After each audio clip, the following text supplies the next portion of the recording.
لحدن سنة إسبدل كردعي خاصة شنطة سنة حزب برواقة وثلاثة قبتي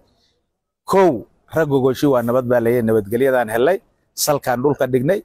ونفسني لابو أفكاغا إيو فكر كاغا إيو أركتد هذا اللي قوما حدين حربات تهي واحد دونتات غبانيسا واحد دونتات سمينيسا قعنتا بعدن لاعين الديمقراطية طبعا oon afka laga sheegin oo ficiliyan la dhaqan galiyay baa ka hirgalay laba horumarka marka la yiraahdo ceelasha biyaha oo kale deegaamadeena marka adeegto hadda boqolkiiba 80 isbedelkan intuu dhacay ceelashii laga qoday ceelal magac u yaala ma waa ceelal laga cabo faksinaho dadku ku nafisay oo uu ku raaxaystay iskuulada oo kale sidaas oo kale caafimaadka dadka iyo kuwa xooluhu sidaas oo kale marka hore agaar baan ahayn agaar macnaha waa ninaan dhalasho lahayn oo amaaba dhalashadiisu ay tahay dhalashada labaad baa la oran karaa annagu Itoobiyaanimadina lama siin haafaan hay bay ka dhigantay maanta laakiin maxaan nahay dadkii go'aamada heer qaran ee la gaadhaan ka mid nahay oo ka mid ka ah ururka barwaaqe oo madaxda sare heerarkiisa kala duwan ku jira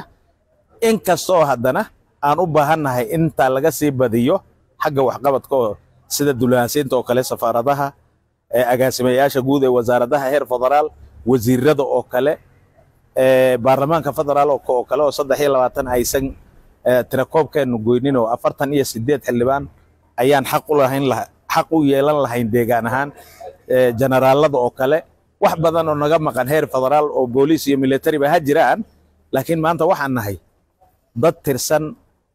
oo Ethiopia marka la yiraahdo go'aamada la gaaro gooya gaara fuliyana marka isbedelku wuxuu noo keenay deganaanshiyo abni iyo tu dhaqaale iyo tu nabadgeliyo halkan intaan ka baxo hadaan tago maanta feer hadaan tago mooyaale hadaan tago meesha u shayse wardheer xageed ka timid maxaad ahayd askari yiraahdo dhiba ma jirto barigii horena dhaqaaqiiba keedmad maxaad tahay dhib rafaad dulli yaan ku jiray marka isbedelka barwaaqo wax badan oo aad aan ugu faraxsanahay oo aad aan u jecelahay ayaa ka hirgalay deganaanshiyo siyaasadeed markaan leenahay markii hore labadii sano ama 6dii bilood ama 10kii bilood madaxweyneena inta la soo garab galo la yiraahdo ama kaariyaal dibloma ah isagoo master ama PhD ah ayaa kuwa master dibloma iyo inta ay garab fadhiistaan isaga iyo bulshadii iyo isaga iyo golihiisa cabinetka isku diri jireen maanta ma lihintaas waxyaabahan qabsanayno waxyaabahan go'aansanayno cabinegeena go'aamiya iyagaana fuliya hal qof sir dawladeed oo suuqa lagaga hadla arkimaysi waa dawladnimo taamo qaangaadho dhaqan gashay baa ka muuqata marka xisbiga barwaaqo inuu sii jiro sii waaro ayaa magacaygu waxa weeye Suldaan Sheekh Xasan Maxamed Daahir odayaasha deegaanka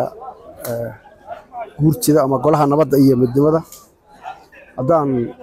su'aashii aad weydiiseen aan ku socdo runtii xisbigan barwaaqo isbedelkii intii ka dambeysay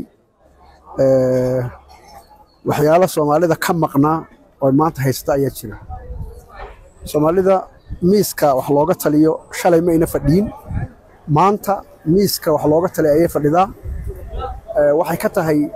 darajada ugu sareysa ayay hogaaminta ugu sareysa ayay kaga jirtaa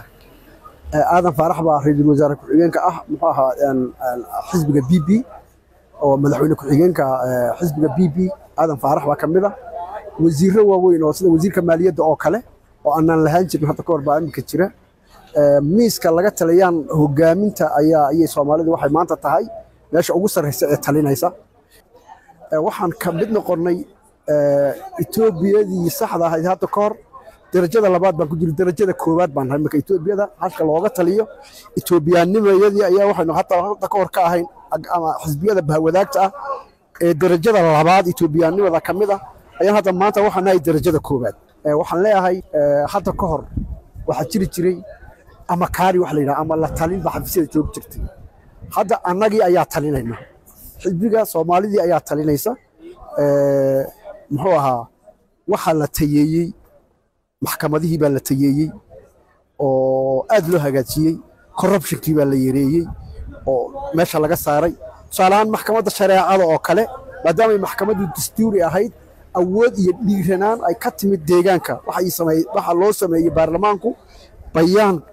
iyada si cusub loogu aasaasay oo awooddoodii oo dhan lagu tamayo guddi garsoor loo sameeyey maxkamadda iyadoo shaqaalaysanayso iyadu maaragtay waxa la sameeyey oo kale waxa la ogolaaday waxbarashadii diiniga ahayd oo kale ayaa la ogolaaday marka waxaan leeyahay isbeddelku maanta 100% waxaan odhan karnaa waxaan leenahay nabadgelyada ayaa ka qayb qaadatay waxaan oo dhan nabadgelyada ka qayb qaadatay inaan halkaa gaadhno deegaanku maanta wuxuu ka mid yahay deegaamada ugu nabadgeliyeysan ee wax walba suurtagal noo noqotay maanta inay noo suuroobaan insha allahu tacaala hore baan u soconaynaa aan jecelnahay